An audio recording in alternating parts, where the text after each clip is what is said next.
All right, so now we can start the course, the hour.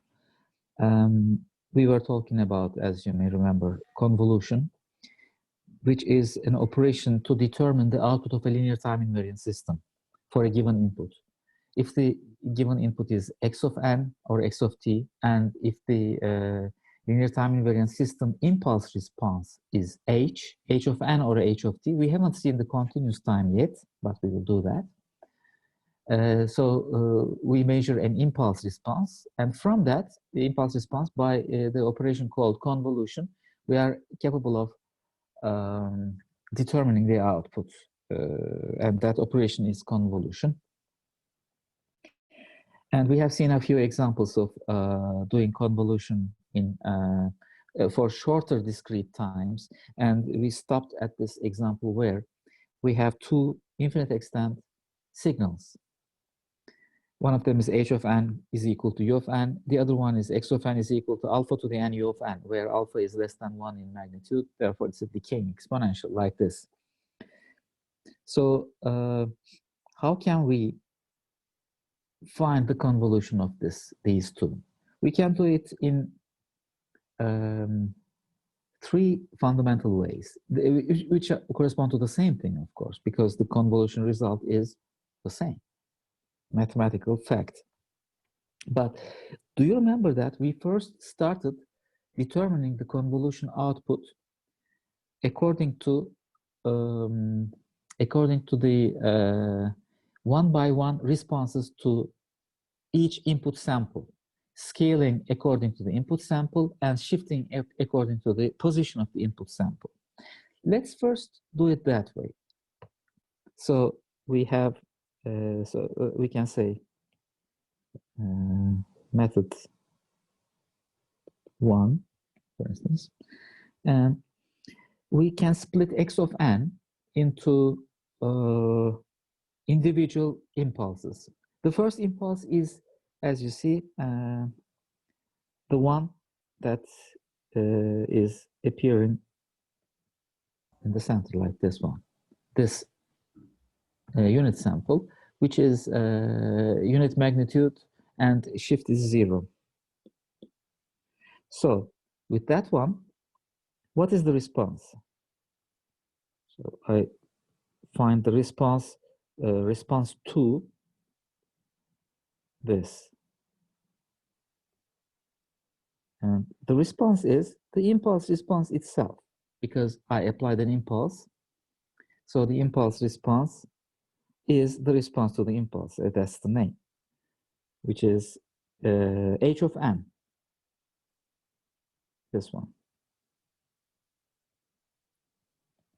Okay, this is response to the impulse in the center, the first sample. And then we have the second impulse, which is scaled by alpha and shifted by 1. So the response to this is equal to, the response to this signal is equal to, I have to shift the signal to the right by 1 because the input is shifted to the right by 1, and I have to scale everything by alpha. So the answer is alpha, all the way starting from 1, like this, going on as alpha. But at 0, it is 0. Okay. And then the response to the third coefficient, which is alpha square, or something like that, at 2. So the response to that will be, this time shifted twice to the right-hand side, so it will start from 2, and the magnitude will be alpha squared, like this. And at 1, it is 0. At 0, it is also 0. And alpha square is the value. So as you see, we are gradually shrinking the magnitude of the impulse response. And we are also shifted to the right-hand side. So it goes on like this, and then we have to add them up. Okay. What does the summation look like? The summation will certainly look like the summation. So what's the summation? It's at 0. Everything before 0 is zeros, because as you see, these points have always been zeros to the left-hand side. So n less than or equal to -1, we have nothing. Starting for n is equal to 0, on the n-axis, n is equal to 0, the top one gives you a 1, and others are all zeros. So we have 1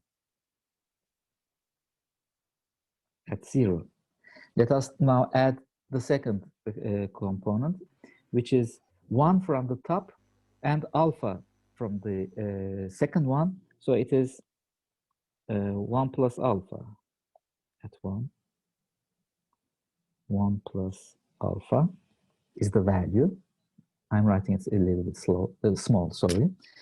And the third one is, the top one is still 1. And then from the second one, we have alpha, and then we have alpha square. So we have to add them up. And the others, we don't have, because the others are all shifted to the right-hand side even more. So the third thing becomes 1 plus alpha square. And then the next one, this one, will be 1 plus alpha square plus alpha cube, etc. So it will gradually increase like this. And it will reach to a maximum value, actually. What is that asymptotic limit that this thing reaches to? So what is this value that the summation converges to, starting from 1 and increasing to some values? What is that value? It is, or let me write it in red. It is 1 plus alpha square plus all the way up to infinity, which is equal to summation k from 0 to infinity, alpha to the power k. And from high school algebra, or from calculus maybe, what is the summation? If alpha is less than 1 in magnitude, what is this equal to? Does anybody know mathematics here?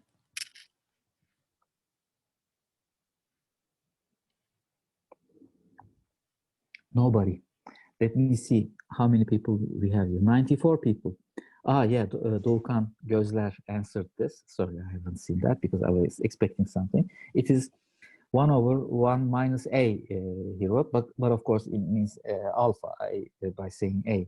Yes, it is 1 over 1 minus alpha, which is something finite. If, for example, alpha is equal to 1 over 2, then 1 over 1 minus 1 over 2 is 1 minus 1 over 2 is 1 over 2. 1 over 1 over 2 is 2, for instance. So for alpha is equal to 1 over 2, this thing converges to 2 as a value, which more or less resembles the shape.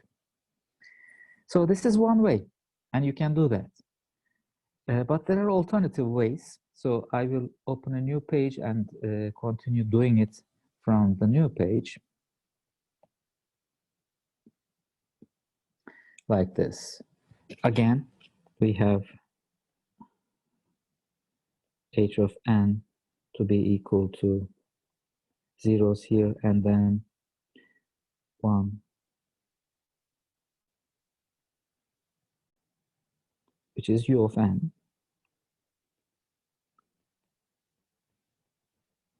On the n-axis, so the values are 1s, and the input was x of n is equal to alpha to the n u of n. So it's a right-hand sided decaying exponential for alpha less than 1. So alpha to the 0 is 1 again. And alpha to the 1 is alpha,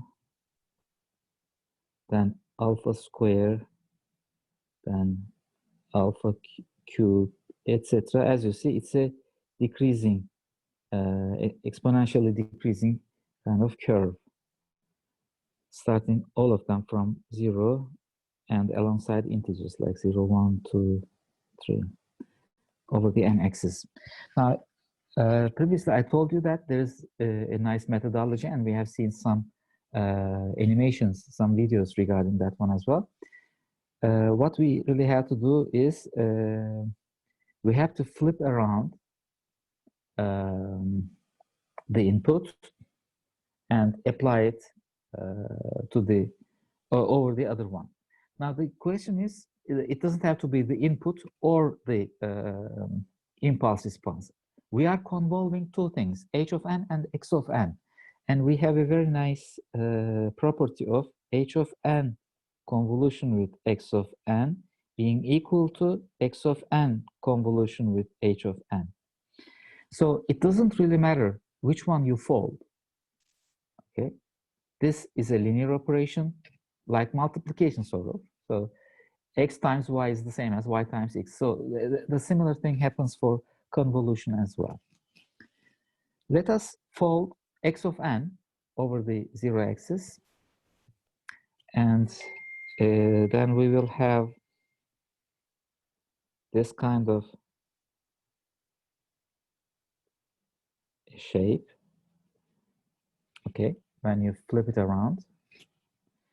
And if you shift to the left, you have no overlap between h and the folded x, right? If you shift further to the left, if you shift the folded version to the left. But at 0, without any shifts, there is an overlap, and that is this one value and the one of h of n. They overlap. Just a single value is being overlapping. So their multiplication is 1 over there, and the summation, accumulation of the multiplication is y of n at n is equal to 0. The amount of shift is 1. It gives you only a single multiplication output, and if you sum up all those values, which are 0 plus 0 plus 0 plus etc., plus 1 plus 0, etc. So that is essentially 1. What happens if I shift? If we shift to the left, of course, it's all zeros because nothing overlaps. So for negative n, it's zeros. But if, for example, n is equal to 1, what is y of n? It means we are shifting the folded version 1 to the right, and then this 1 will be multiplied by this one, and this alpha will be multiplied by this one. After shifting, of course, I cannot shift it, right? Maybe I can, I don't know. Like, is there a lasso tool or, yes, something like that? Maybe this one, yep. But I don't want to put that one, those ones in the lasso. I want to have the signal only, okay? So I have it, I found it. I shift it to the right. Ah, I did it. That's nice.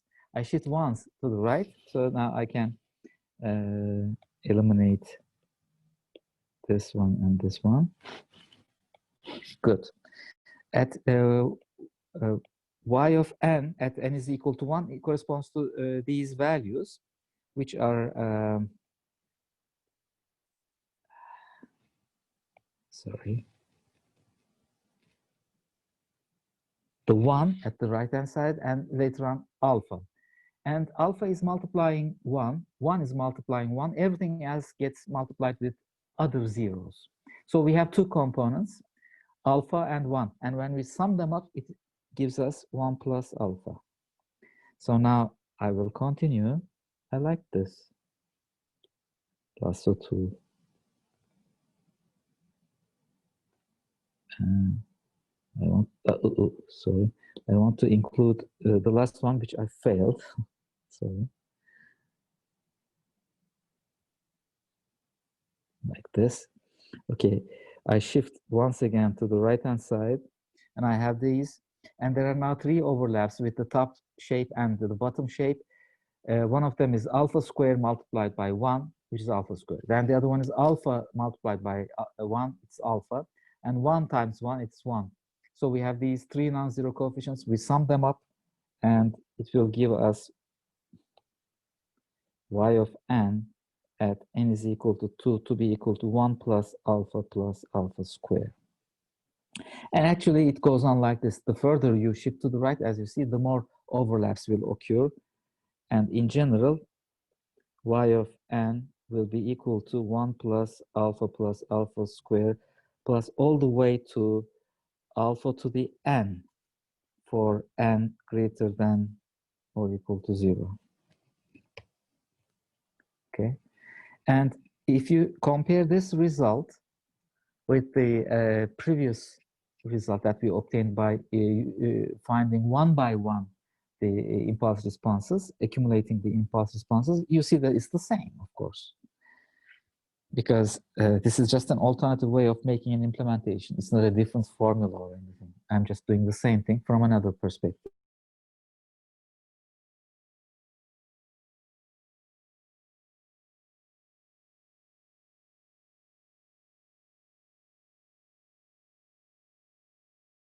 Hocam sesiniz gitti.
Are you hearing me? Geldi hocam şimdi. Okay, but Houston, we have a problem. Yeah, now I want to share the content. Okay, now I'm gonna do that.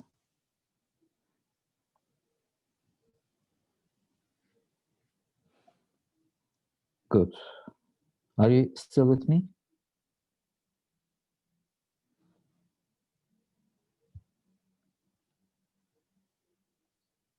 Are you hearing me now? Okay, good. All right, good. Now, well, we have almost solved the question because I was telling that this result and the previous method of doing it gives us the same expression, which is 1 plus alpha squared plus all the way up to alpha to the n, depending on n for all n greater than 0.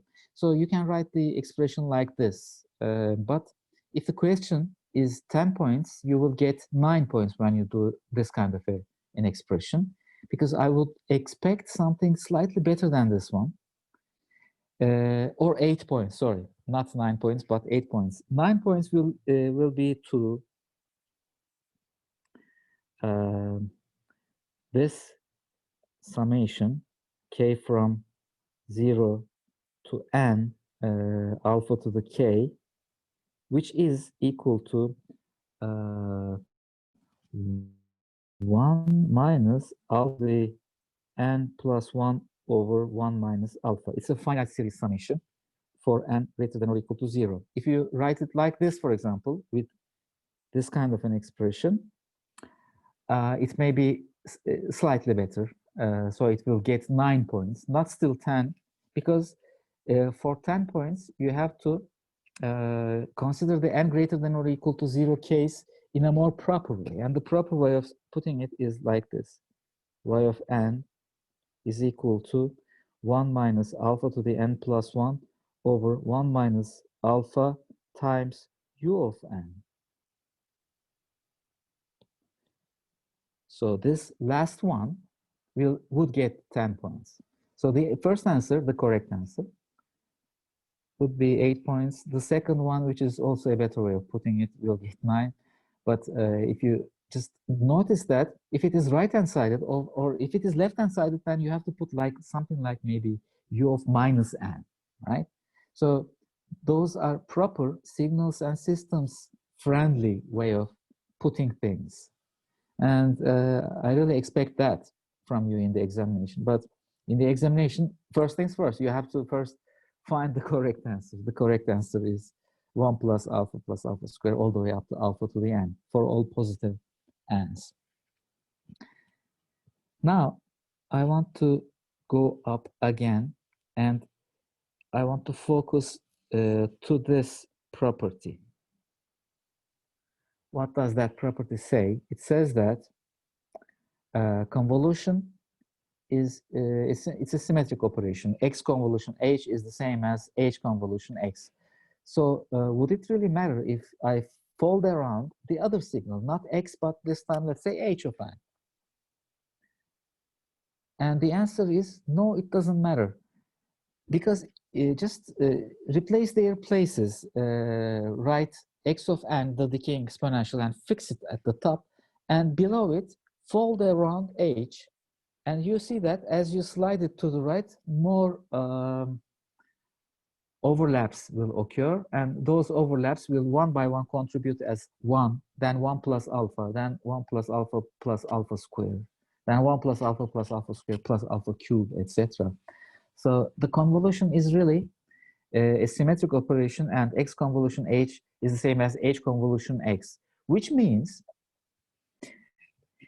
if, like this question, if H of n is U of n and the input is alpha to the n U of n, this output will come out that we see. But if the impulse response is X, the decaying exponential, that is the impulse response, and the input I apply is U of n, then the result will be the same. Input and impulse response, you can interchange their roles for the same output. But of course, for different inputs, when you interchange the impulse response, everything's gonna change. But according to the convolution, you have to find the easier one to flip around. Sometimes it's easier to flip around simpler or shorter shapes. So whichever is shorter, it may be the impulse response or it may be the input. Whichever is the shorter, fold around that one, because it's easier to slide and see what's happening in the sliding to the left and to the right, and how much overlap is happening, and what's the multiplication therefore, and how can I accumulate the multiplications, etc. So this is one thing that I would like to mention about. Now, a new page again.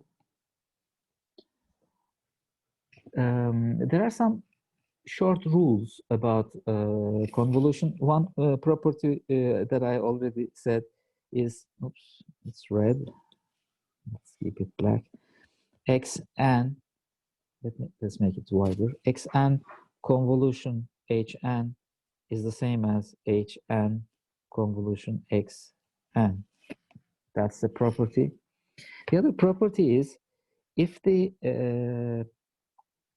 length of X of n, let's say, is m.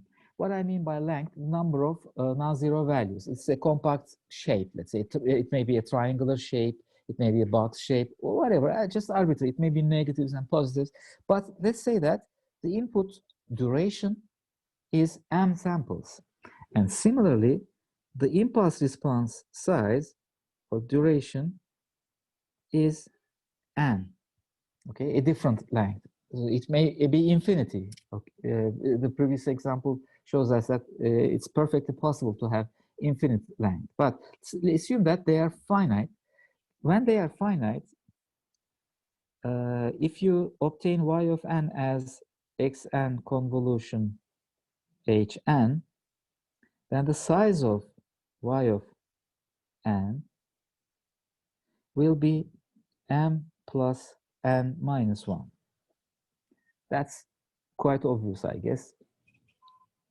So this was one property, this was another property. And a further property, x of n convolution with delta n is what? It's not even a property, it's so obvious. If you convolve with an impulse, think of it like this. This delta n is like the impulse response, like hn. Instead of hn, I write delta n. So the impulse response is impulse.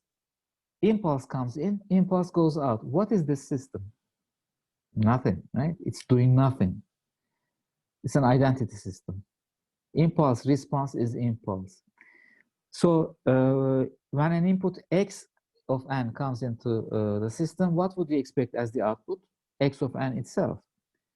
In fact, if you also do it algebraically as a convolution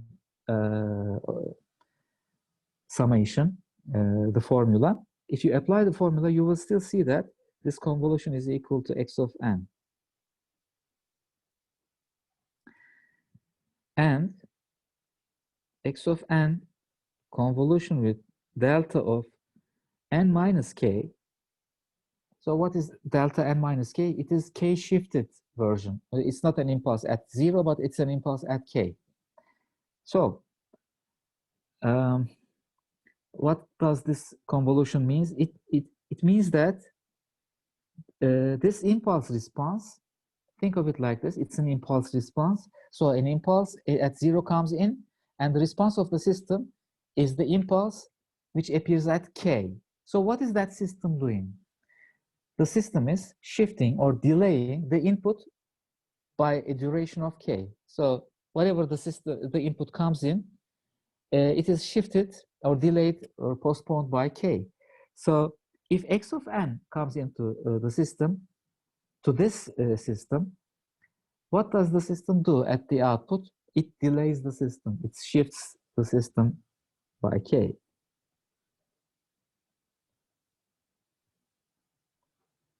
So x of n convolution with delta n minus k is x of n minus k. These will also be valid for continuous time convolution, and it's going to be like if you convolve with an impulse, you get the same thing. And if you convolve with a shifted impulse, you get the shifted input. So impulses don't change the convolution output. It just maybe shifts, or if it is a times delta n, for example, a scaled version of the impulse, it also scales the input, but doesn't apply any kind of a convolution. Therefore, another property, by the way, linearity of convolution, which is telling me some further details. X of n convolution with h1 of n is, let's say, y1 of n, and x of n convolution with h2 of n is equal to y2 of n. So x of n convolution with, in parentheses, h1 of n plus h2 of n will give you, of course, due to the linearity of the operation, x of n convolution h1 of n plus x of n convolution h2 of n, which is y1 of n plus y2 of n. This is particularly helpful in resolving complicated or unnecessarily cumbersome convolutions into separate convolutional parts. So split your signal into smaller coefficients, smaller components. Let me give an example to that. Suppose your x of n is this 2 and 2, and all others are zeros.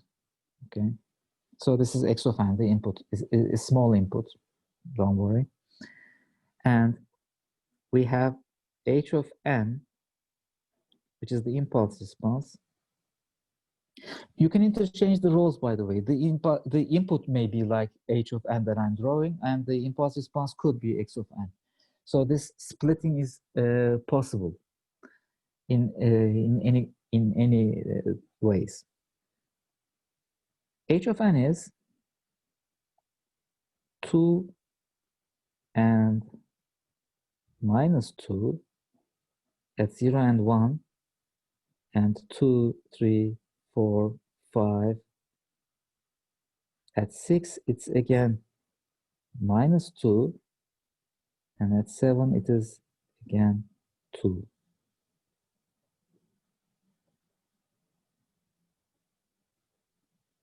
And the others are all zeros. All right. Look at this h of n. What's the length of h of n? It's 8. From 0 to 7, 8 coefficients are within the scope of this impulse response. So how do we find the convolution? You can do, I think it's best to do it that way if you are going to solve this convolution using brute force. You should better fold around x of n because that's shorter and slide it over the other one. Notice that it first overlaps a little bit with 2 and minus 2, and there's a number of coefficients will be with 0 values. After that period of time, after that there's again some overlaps with minus 2 and then with 2. Now, instead of this, you can do it like that, and I may leave it to you as an exercise. Please try to work on this. The exercise is just do the convolution, as I say. And a further exercise is just fold around h of n and slide over the other one. It will obviously, of course, give you the same. But now, furthermore, let us think of it like this. We have h1 of n, which is 2 and minus 2 at 0 and 1, and others are zeros. This is h1 of n, and we have another signal, which is h2 of n, that are at 6. The others are all zeros. At 6, it's minus 2, and at 7, it is 2. So this is h2 of n. Clearly, h of n is equal to h1 of n plus h2 of n, right? So what I can suggest is you may want to first convolve x of n with h1 of n and obtain a result. Say that it is y1 of n, and then convolve x of n with h2 of n and call it y2 of n. Why can I recommend it? Because both h1 of n and h2 of n are just length 2 shorter signals, right? So it's easier to find their convolutions. But of course, you are left with a last process, which is the combination of y1, the response to the first impulse response, and y2, which is the response to the second impulse response expression. So x of n convolution with h of n is equal to x of n convolution with h1 of n plus x of n convolution with h2 of n. This may be a somehow unnecessary or bad example, but in continuous time, these will become quite critical, the way of splitting the signals into manageable portions will be critical, especially if those isolated components are impulses, because it's very difficult to combine a continuous time impulse. You remember what it is? It was very narrow and a huge magnitude, and the area under them was 1. So it will be a headache to convolve with an impulse. That would be an awkward operation. It's because you just cannot multiply with a value which is infinity, right? So you will know the formula for convolution with impulses. So if you have impulses in H or in X, just leave them separately. And if you have some other shapes, first apply the convolution to those shapes and then handle the individual impulses separately and then combine their outputs, like what we did here. Okay. Now, a final property. So how many properties have we seen? We have seen 4 properties. Linearity was the last thing that we saw. And then the last one, the final one for this hour will be cascading systems, LTI systems, of course. This linearity was utilizing an addition of LTI systems. It's like actually something like this. You have, let's not put an arrow. It's like the input is here, and I apply the same input to H1 of n, and the second one to H2 of n, and I add up the results. So the linearity tells me that this system from here to here, from the input to the output is of course y of n. In the red dashed box, the system is h of n, which is equal to h1 of n plus h2 of n. That's what the linearity property advises me. Now the cascading of systems property is a different thing. They are not in parallel and then combined using summation, but they are cascaded, as the name implies. The input is here. We have a system, and the output of it is input to the second system. Now we have to determine the overall system response for this one as well, which is h of n. So in terms of h1 of n and h2 of n, what is h of n? The best way to see this is again using the linearity of the convolution operation. Just look at what is happening here. It is x of n convolution with h1 of n, isn't it? The signal at the output of h1 of n. It's this. And then I take it as x hat of n, which goes into h2 of n. And let me put it in a different color. It's here.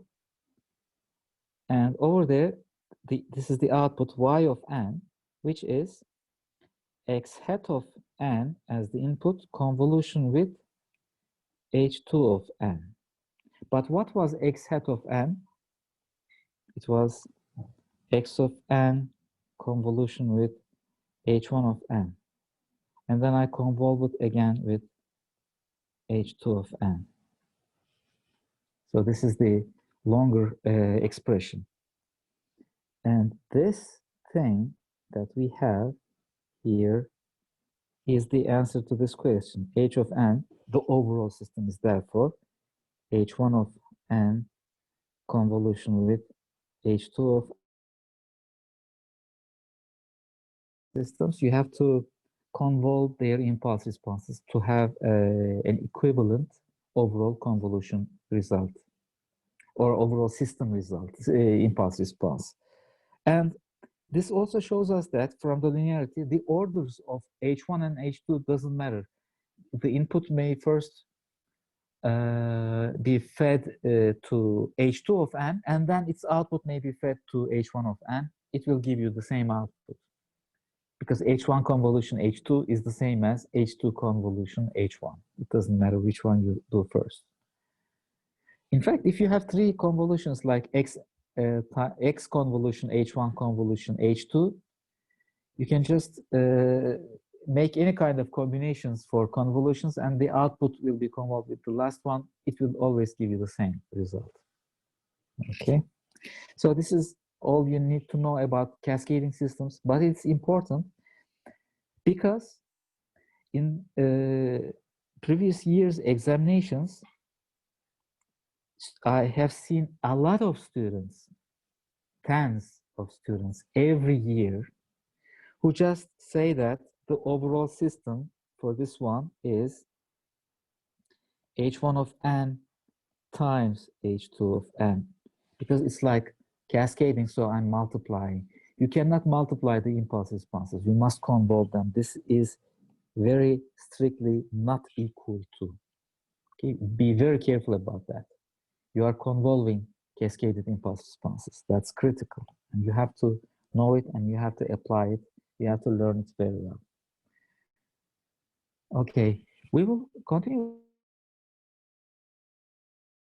It may be a good idea to give some break before that. So let's meet at 3 o'clock. At 3 o'clock, we will switch to linear and time invariant systems in continuous time, and we will see continuous time convolution and things like that.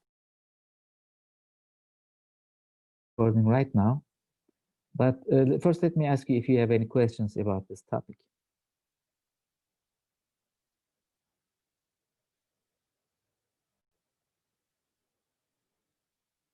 Okay, then in 15 minutes, I will give you time for digesting this information, and at 3 o'clock, we will meet again and continue our lecture.